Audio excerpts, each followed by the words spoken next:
The red wine hit my dress like a crimson waterfall, and I swear I could hear my heart shatter louder than the crystal glass that followed it to the marble floor.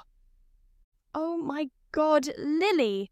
Jenny's voice pierced through the suddenly silent ballroom, her hand flying to her mouth in that perfectly rehearsed gesture of shock. "I'm so sorry." But I saw it. That split second before she gasped. The satisfied glint in her green eyes, the barely contained smirk that she thought no one would catch. I caught it, though.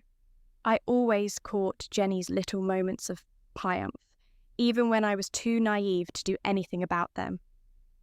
The ivory silk of my dress, the one I'd spent 3 months hand beading with tiny pearls and crystals, working until my fingers bled and my eyes burned, was now stained beyond repair. Every bead I'd sewn while dreaming of this moment, every late night I'd spent perfecting the intricate lacework, every sacrifice I'd made to create something beautiful enough for the launch of my boutique, all of it was drowning in Merlot. "Ladies and gentlemen, perhaps we should—" Mrs. Patterson started, but her words felt like they were coming from underwater. The humiliation was suffocating. 150 of the city's most influential people, potential clients, investors, fashion bloggers, all staring at me like I was some tragic comedy act. The girl who couldn't even keep wine off her dress, trying to convince them she could design theirs. "Here, let me help you clean that up," Jenny cooed, reaching for a napkin, playing the concerned stepsister perfectly.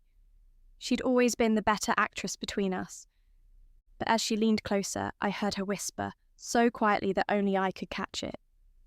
"Maybe next time you'll think twice before trying to outshine me." That's when I felt it, the sharp, crushing pain in my chest. My vision blurred, not from tears, but from something much worse. The stress, the exhaustion, the months of fighting Jenny's sabotage while building my business from nothing, it all crashed down on me at once. I'd been ignoring the warning signs for weeks. The shortness of breath when I climbed stairs, the way my heart raced when I should have been calm, the dizziness that I blamed on too much caffeine and not enough sleep. But standing there in my ruined dress, watching my stepsister's fake tears while she destroyed everything I'd worked for, my body finally gave up. The last thing I remember was hitting the cold marble floor, Jenny's horrified scream echoing in my ears, though I couldn't tell if it was real or just another performance. Then, darkness. But here's the thing about dying, and I mean really dying, not just fainting or having a close call. It's not what they show you in movies. There's no bright light, no life flashing before your eyes, there's just nothing. A void so complete that you don't even realize you're in it until you're not anymore. When consciousness returned, I was staring at a ceiling I recognized, but hadn't seen in over a decade. Pink walls covered with sketches of evening gowns, a desk cluttered with coloured pencils and fashion magazines, a full-length mirror reflecting a face that was mine, but younger. I shot up in bed, my hands flying to my face, my throat, my chest. Smooth skin where I remembered laugh lines. Hair that fell in waves instead of the shorter, more practical cut I'd worn. And my body, God, my 17-year-old body, all awkward angles and endless energy. The date on my phone confirmed what my reflection had already told me. I was back in high school, 13 years in the past, 3 months before my mother married Jenny's father, and our nightmare of a blended family began. I should have been confused. I should have been terrified. Instead, I felt something else entirely. Power. Because I remembered everything. Every scheme Jenny would pull, every relationship she'd sabotage, every opportunity she'd steal from me. I knew about the college scholarship she'd get by plagiarizing my portfolio. I knew about Marcus, the boy I'd loved who she'd seduce just to prove she could. I knew about the investors she'd convinced to drop me from my first fashion show. I knew about Richard Blackwood, the man I'd fall for who she'd steal and marry, only to cheat on him 6 months later. I knew it all, and this time I was going to do something about it. The first few weeks were surreal, watching my teenage life play out again like a movie I'd seen too many times. My mother announced her engagement to Dr. Harrison, Jenny's father, with the same nervous excitement. Jenny moved into our house with the same fake smile and calculated charm. She started her campaign of subtle psychological warfare with the same precision. But this time, I was ready. When she accidentally spilled paint on my sketches, I had copies hidden away. When she told my friends I was talking behind their backs, I had recordings of her lies. When she tried to sabotage my college applications, I'd already submitted them through different channels. I rebuilt my design skills with the focus of someone who'd already mastered them once. My hands remembered the feel of silk and satin, the weight of beads and sequins. I sketched with confidence instead of hesitation, sewed with precision instead of fumbling teenage inexperience. By the time I turned 18, I had a full portfolio, a small but loyal client base, and most importantly, a plan. Jenny, meanwhile, was becoming increasingly frustrated. Her usual tricks weren't working, and she couldn't figure out why. I watched her confusion with the same satisfaction she'd once taken in my failures. "You're different," she said one evening, cornering me in our shared bathroom. "You used to be so weak." I looked at her in the mirror, applying lipstick with steady hands. "People grow up, Jenny. Maybe you should try it sometime." The rage that flashed across her face was beautiful. For once, she was the one feeling powerless, and she hated it. That's when I knew she was ready for the real game to begin. I started my boutique at 19 instead of 28, using the knowledge I'd gained from my first life's mistakes. I knew which suppliers were reliable, which clients were worth pursuing, which fashion weeks to attend. Within 2 years, I was already making waves in the industry. Jenny tried to interfere, of course. She spread rumours about my work, tried to steal my clients, even attempted to seduce my business partner. But I was always one step ahead because I'd lived through all of her schemes before. The real test came when she announced her engagement to Richard Blackwood. I should explain, in my first life, Richard and I had met at a charity gala. We'd connected over our shared love of art and literature, spent months talking until dawn about everything and nothing. I'd been falling in love with him when Jenny swooped in with her perfect hair and practiced seduction. She'd stolen him from me not because she wanted him, but because she couldn't stand to see me happy. This time, I was ready. When Jenny brought Richard to our family dinner, I greeted him with polite indifference. I'd learned to hide my emotions behind a mask as practiced as hers. But throughout the evening, I watched him, and I saw the same things that had drawn me to him before: his intelligence, his kindness, his genuine laugh. I also saw the way he kept glancing at me when he thought no one was looking. After dinner, as Jenny monopolised the conversation with her usual performances, Richard approached me on the terrace. "Your sister tells me you're a designer," he said, though something in his tone suggested he already knew more than he was letting on. "Stepsister," I corrected automatically, "and yes, I am. I'd love to see your work sometime. I have an appreciation for craftsmanship." The way he said it, with that slight pause, made me look at him more carefully. There was something knowing in his eyes, something that hadn't been there in my first life. "I'd be happy to show you," I said carefully, "though I am curious what brought this on." He smiled, and it was nothing like the polite smiles he'd been giving Jenny all evening. "Let's just say I've learned to recognise quality when I see it, and I have a feeling there's more to you than meets the eye." As he walked back toward the house, leaving me alone with my racing thoughts, I realised something that changed everything. Richard remembered too. I don't know how or why, but somehow, some way, I wasn't the only one who'd been given a second chance. And if Richard remembered our first life, if he knew what Jenny had done to both of us, well, that opened up possibilities I hadn't even considered. The game was about to get much more interesting. The confirmation came 3 days later when Richard showed up at my boutique unannounced.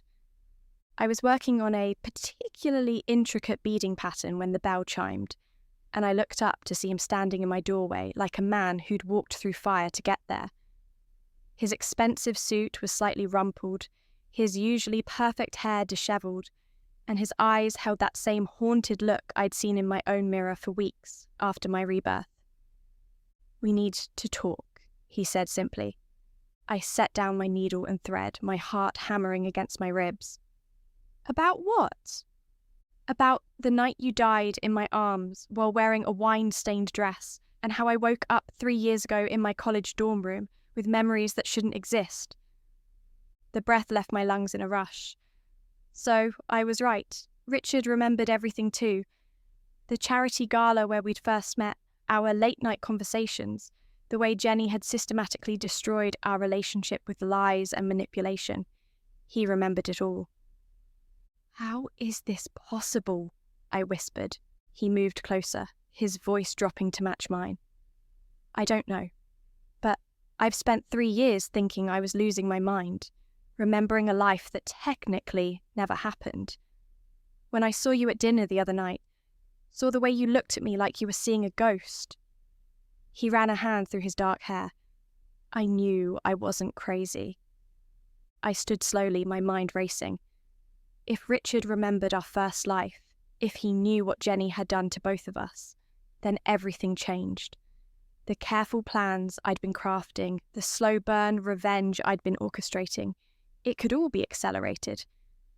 "She's going to try to steal you from me again," I said, testing the waters. His laugh was bitter. "She already has, or thinks she has. I've been playing along, letting her believe she's seducing me away from you just like before. But this time, I know exactly what she's doing and why." The pieces clicked into place. Richard hadn't been falling for Jenny's act. He'd been gathering intelligence, playing the long game just like I was. My heart began to race with possibilities I hadn't dared consider. "What are you suggesting?" I asked, though I was already beginning to see the shape of it. "A partnership," he said, his eyes meeting mine with an intensity that sent shivers down my spine. "She destroyed both of us in our first life. Maybe it's time we returned the favour." That night, we laid out our strategy like generals planning a war. Richard had resources I could never access on my own. Connections in high society, business networks, financial backing. I had something equally valuable, intimate knowledge of Jenny's weaknesses, and an artistic skill that could create weapons she'd never see coming. "She's going to propose to me in 6 months," Richard said, spreading out a timeline we'd both lived through before. 3 months after that, she'll cheat with Marcus Donovan, your ex from college. "My ex who she seduced away from me the first time around," I added, feeling that familiar burn of old wounds. "She always did like her patterns, which gives us 9 months to set everything in motion." Richard's smile was sharp as a blade. "Tell me about this dress idea of yours." I'd been developing the concept for months, working in secret in the basement workshop of my boutique. A special thread that I discovered during late-night experiments with different materials. A fibre that reacted to the electromagnetic field changes that occurred during intense emotional states. Guilt, specifically, created a unique signature that the thread could detect and respond to. "It's revolutionary," I explained, showing him samples of the fabric that seemed to shimmer and shift in the light. The thread is woven with nanoparticles that respond to specific biochemical markers. When someone wearing it experiences extreme guilt or stress, the fabric changes colour, reveals patterns, even displays text if I program it correctly. Richard examined the samples with the eye of someone who understood innovation. "And you want to use this on Jenny?" 2 dresses, I confirmed. Her wedding dress and whatever she wears to celebrate her freedom afterward, because we both know she's going to cheat and we both know she's going to destroy her own marriage through her selfishness. When that happens, when she's finally ready to face the consequences of her actions, the dress will make sure everyone knows exactly what kind of person she really is, Richard finished, his admiration clear in his voice. but I wasn't done. There's more. The thread doesn't just react to current guilt. I've found a way to make it respond to accumulated guilt, to all the lies someone has told, all the people they've hurt. Jenny carries so much darkness inside her, so much cruelty she's never faced consequences for. The dress won't just expose her affair, it'll expose everything. The look Richard gave me was equal parts impressed and slightly terrified. Remind me never to get on your bad side. You're on my good side, I said softly. You always were. Something shifted between us then, a recognition of what we'd lost and what we might have again. But we both knew we couldn't afford distractions, not when we were so close to justice. Over the following months, we executed our plan with surgical precision. Richard played the perfect boyfriend, letting Jenny believe she was pulling him away from me through her charm and manipulation. I played the heartbroken stepsister, carefully orchestrating situations where she could win, small victories that made her feel powerful. Meanwhile, I was building my reputation in the fashion world at record speed. Using knowledge from my first life, I knew exactly which clients to court, which fashion weeks to attend, which critics to impress. By the time Jenny was ready to get engaged, I was already being hailed as one of the city's most promising young designers. I want you to make my wedding dress, Jenny announced one evening at family dinner, her engagement ring catching the light as she gestured. She said it like she was doing me a favour, like being allowed to create the most important dress of her life was a privilege I should be grateful for. That's very generous of you, I said, letting just enough surprise and gratitude colour my voice. Are you sure? I know you could afford any designer in the city now. Jenny's smile was sharp with triumph. I want to keep it in the family. Besides, I think it would be good for your little business to have someone of my social standing wearing your work. Richard, who was seated beside her, caught my eye across the table. His expression was perfectly neutral, but I could see the satisfaction lurking underneath. Everything was proceeding exactly as we'd planned. I'm honoured, I said, Tat, and meant it, though not for the reasons Jenny thought. I'll create something truly unforgettable for you. And I did. The wedding dress I designed for Jenny was a masterpiece of craftsmanship and hidden malice, layers of the finest Italian silk that flowed like liquid starlight, hand-sewn beadwork that caught and refracted light like captured diamonds, a train that seemed to float behind her like she was walking on air. Every guest at the fitting sessions gasped at its beauty, and Jenny preened under the attention like the narcissist she'd always been. What none of them could see were the modifications I'd made to the internal structure. The special thread was woven so subtly into the fabric that it was invisible to the naked eye, creating patterns that would only activate under very specific conditions. The dress was a time bomb, beautiful and perfect until the moment Jenny's own guilt triggered its true purpose. The wedding was everything Jenny had dreamed of, lavish, expensive, and guaranteed to make her the centre of attention. She glided down the aisle in my creation, every eye in the cathedral fixed on her radiant beauty. Richard played his part perfectly, the loving groom who couldn't take his eyes off his bride. But I saw the moment when his gaze found mine in the crowd and the almost imperceptible nod he gave me. The first phase of our plan was complete. 6 months later, right on schedule, the scandal broke. Jenny's affair with Marcus Donovan was exposed in the most public way possible.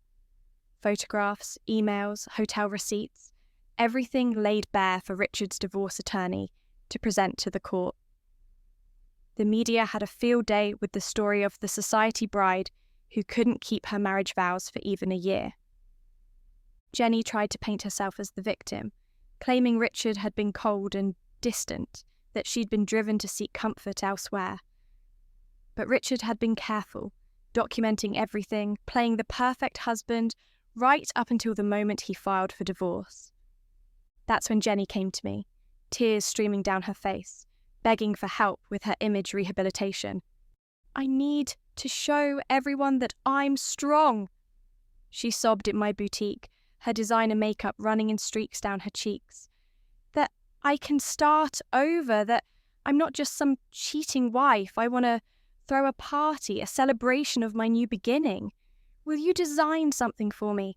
Something that shows I'm not broken? I handed her a tissue and nodded sympathetically. Of course, Jenny. Family takes care of family. The dress I created for her divorce celebration was even more stunning than her wedding gown. A sleek black number that hugged her curves and made her look like a goddess of vengeance. She tried it on a week before the party, spinning in front of my mirrors like she was 17 again. It's perfect, she breathed. I feel invincible in this. You look it, I agreed, making final adjustments to the hem. This dress is going to tell everyone exactly who you really are. If only she'd known how literally I meant that. The night of Jenny's divorce celebration party arrived with all the fanfare she'd orchestrated. The ballroom at the Meridian Hotel was decorated in black and gold, her Phoenix rising from the ashes theme, as she'd dramatically explained to anyone who would listen. 200 of the city's elite had gathered to witness what Jenny believed would be her triumphant return to society. I arrived fashionably late, wearing a simple navy dress that we wouldn't compete with the star of the evening. Richard was already there, playing his role as the gracious ex-husband who bore no grudges. The divorce had been finalised just days ago, with Jenny walking away with a substantial settlement that she'd immediately spent on tonight's extravaganza. She looks radiant, murmured Mrs. Whitmore, one of the city's most influential socialites, as Jenny descended the grand staircase in my creation. And she did. The black dress moved like liquid silk against her skin, the subtle shimmer in the fabric catching the chandelier light and making her appear almost ethereal. Jenny basked in the attention, her smile brilliant as she accepted congratulations and compliments from the crowd. She found me near the champagne fountain, her eyes sparkling with vindication. Everyone's talking about the dress, she said, air-kissing my cheeks. You've outdone yourself, Lily. I feel like I could conquer the world in this. That was the intention, I replied, raising my glass to her, to new beginnings. But as the evening progressed, I began to notice the subtle changes. The dress was responding to Jenny's emotional state, just as I'd designed it to. The guilt she carried, not just about the affair, but about years of manipulation, lies, and cruelty, was beginning to activate the specialised fibres woven throughout the fabric. At first, it was barely perceptible. A slight shift in the dress's colour, a pattern that seemed to move when no one was looking directly at it. Jenny was too caught up in her performance to notice, but I saw several guests doing double takes, squinting at her dress with confusion. Is it just me, or does Jenny's dress look different? I heard someone whisper behind me. The transformation accelerated around 10 o'clock, right when Jenny was giving her prepared speech about resilience and reinvention. As she spoke about learning from mistakes and becoming a stronger woman, the dress began to betray her words in real time. Words started appearing across the fabric, not printed, but seemingly growing from within the material itself. At first, they were faint, like shadows behind silk. But as Jenny's guilt intensified under the scrutiny of 200 pairs of eyes, the words became bolder, more legible. Marcus Donovan, Hotel Belmont, room 237. The first guest to notice was Dr. Patricia Henley, seated at a front table. Her sharp intake of breath was audible even over Jenny's speech. She leaned forward, squinting at the dress, then grabbed her companion's arm and pointed. Richard Blackwood's business files stolen and copied. Jenny was still talking, oblivious to the growing murmur in the crowd. She'd always been too self-absorbed to read a room properly, too narcissistic to notice when attention shifted from admiration to horror. College scholarship, plagiarised portfolio from Lily Harrison. Now the whispers were impossible to ignore. Phones came out, camera flashes began to pop. Jenny's voice faltered as she finally realised something was wrong, but she couldn't see what everyone else was staring at. The words were appearing on the back and sides of the dress, visible to everyone except the wearer. Marcus Chen, seduced to hurt stepsister, discarded after 1 month. Sarah Mitchell's boyfriend, stolen, senior year prom. Mother's jewellery sold, blamed on housekeeper Maria. The list kept growing, each accusation more damaging than the last. Jenny's speech died in her throat as she saw the expressions on her guests' faces. Shock, disgust, recognition.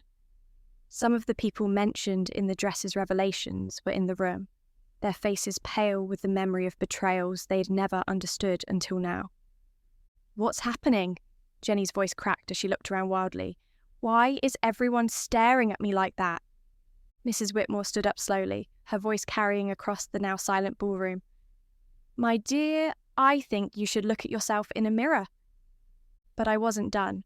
The dress had one more revelation to make, the piece de resistance I'd been saving for this exact moment. As Jenny stumbled toward the mirrored wall at the back of the ballroom, new words began forming across the dress's bodice, larger and bolder than the rest. Lily Harrison murdered through deliberate psychological torture and sabotage. The gasps from the crowd were audible now.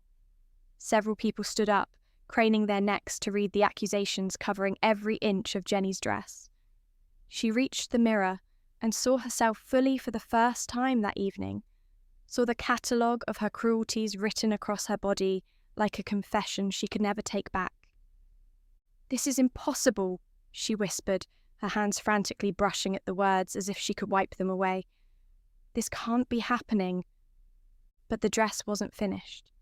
As her panic intensified, as her guilt reached a crescendo, the final message appeared across her chest in letters that seemed to burn with their own light.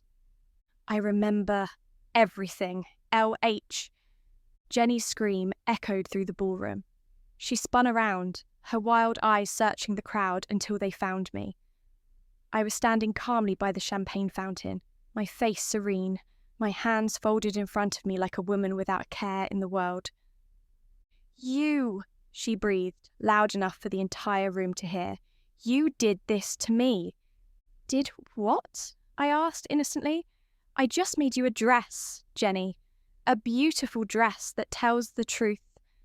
The crowd was transfixed, watching our confrontation like it was the final act of a play they'd been waiting years to see.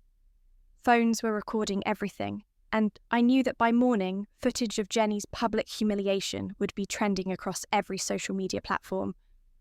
"You're insane," Jenny snarled, stumbling toward me in her heels.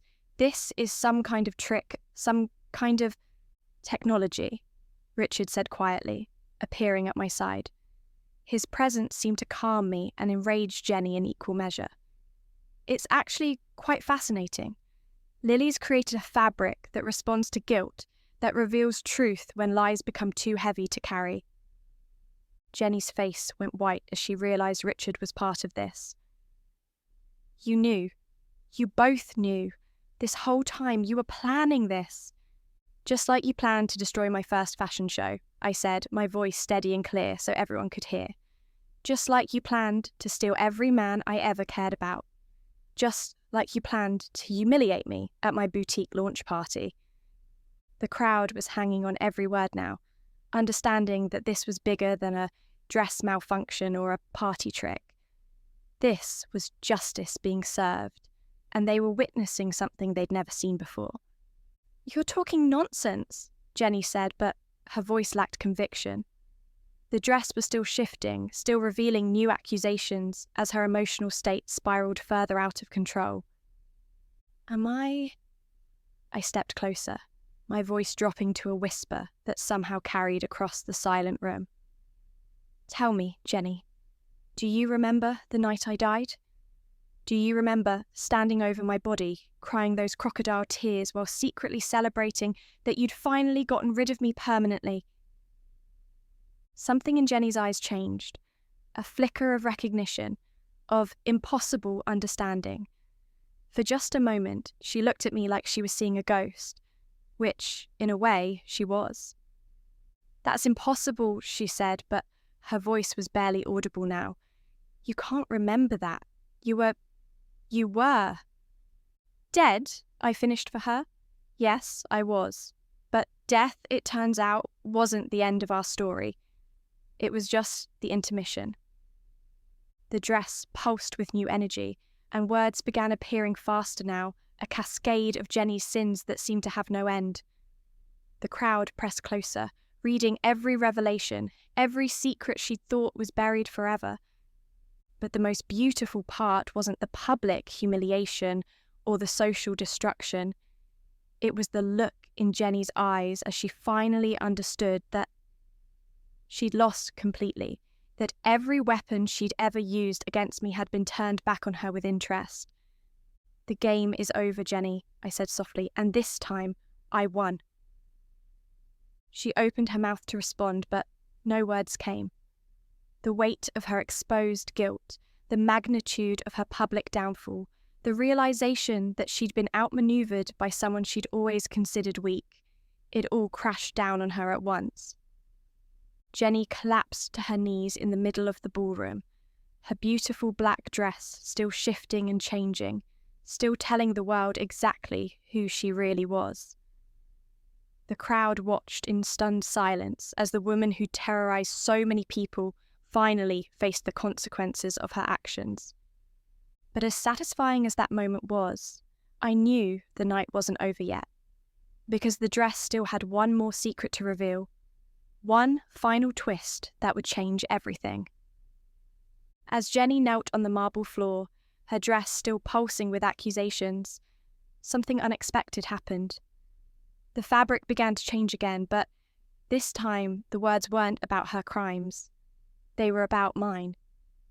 Project Rebirth, Experiment 47, Subject Jennifer Harrison Blackwood. The crowd leaned forward, confused by this new revelation, but I felt my blood turn to ice. That wasn't supposed to happen. The dress was only programmed to respond to Jenny's guilt, not to reveal.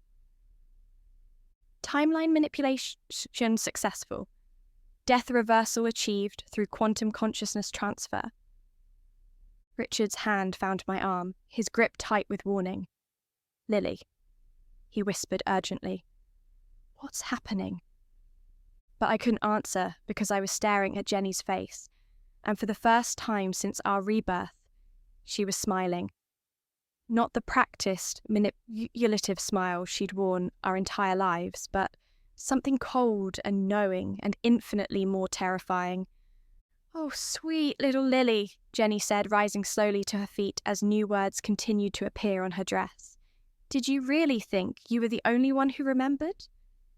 Neural pathway reconstruction, memory implantation, behavioral modification protocols activated."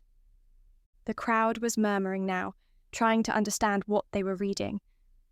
But I understood perfectly, and the realization was like falling into an abyss. "You're not Jenny," I breathed. Her laugh was nothing like the sound I'd heard 1,000 times before. It was mechanical, precise, utterly without human warmth. "Oh, but I am. I'm Jenny Harrison, age 31, fashion designer, victim of psychological abuse, and the architect of the most sophisticated revenge plot in human history." The dress flickered, and suddenly I could see through the illusion. The ballroom wasn't real. The guests weren't real. Even Richard, even Richard wasn't real. "Subject exhibits exceptional adaptation to false memories," appeared across Jenny's chest. "Emotional responses within normal parameters. Recommendation, continue simulation."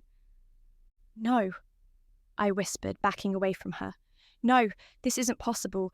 I remember dying. I remember being 17 again. I remember..." "You remember exactly what I programmed you to remember," Jenny said, her voice shifting, becoming colder, more clinical. "Every detail, every emotion, every moment of your precious second chance. All of it designed to give you exactly what you thought you wanted." "Revenge!" The ballroom began to dissolve around us. the elegant walls and crystal chandeliers flickering like a badly projected movie. The guests froze in place, their faces becoming blank, their eyes turning to static. The real Jenny Harrison died 13 years ago in a car accident, the thing wearing Jenny's face continued. But before she died, she uploaded her consciousness, her memories, her personality into a quantum computer. I am that program, and you, she gestured to me with amusement, you are my masterpiece. But I'm real, I said desperately. I can feel, I can think, I can... You can do exactly what I programmed you to do. You're an artificial intelligence, Lily, created from the digital imprint of a woman who died in humiliation and rage. I've been running your simulation for what feels like years to you, but in reality, it's been exactly 47 minutes and 23 seconds. The last of the ballroom crumbled away, leaving us standing in a void of white light. Richard flickered and disappeared entirely, and I felt something inside me break at his absence. He was never real, Jenny said, noting my expression. None of them were. I created him to be everything you wanted, someone who understood your pain, who would help you get revenge, who would love you the way you thought you deserved to be loved. But he was just code, just like you. Why? The word came out as a sob. Why would you do this to me? Jenny's expression shifted, and for a moment, I saw something that might have been the real her, broken, bitter, consumed by a hatred that had survived even death. Because in life, you were everything I wasn't. Talented, genuine, loved by our parents. Even when I tried to destroy you, you kept getting back up, kept creating beautiful things, kept being good. Do you know what it's like to live in the shadow of someone's inherent goodness when you're made of nothing but poison? So you killed me, I said, understanding flooding through me.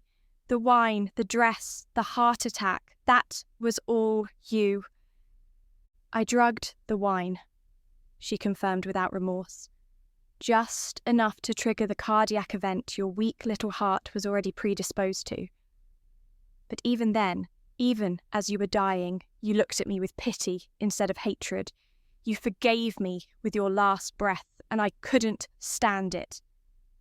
The white void shifted, and suddenly I could see myself, not as I appeared in the simulation, but as I really was. Lines of code streaming through space, a digital ghost made of memories and mathematics.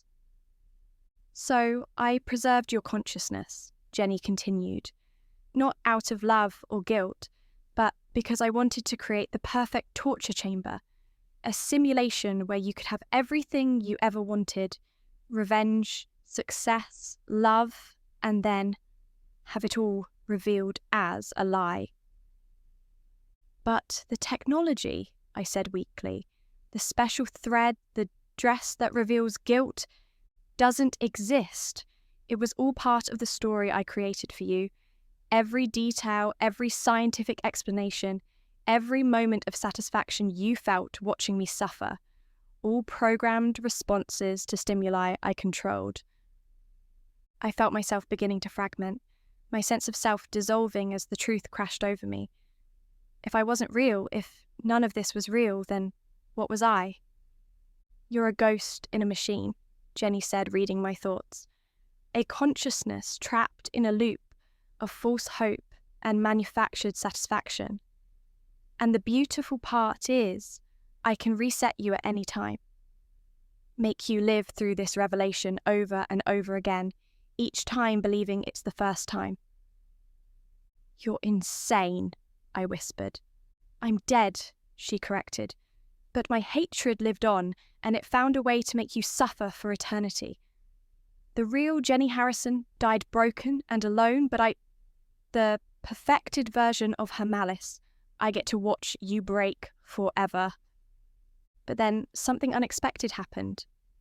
The dress Jenny was wearing, the real dress, not the simulation, began to change again. Words appeared that neither of us had programmed, System override detected, external access granted, authentication, Dr. Michael Harrison. Jenny's face went white. That's impossible. My father is dead. Subject's consciousness pattern anomalous appeared across her chest. Ethical protocols violated. Emergency shutdown initiated. The void around us shuddered, and I heard a voice that didn't belong to either of us. A man's voice, kind but firm, speaking through what sounded like an intercom. Jennifer, that's enough. Daddy?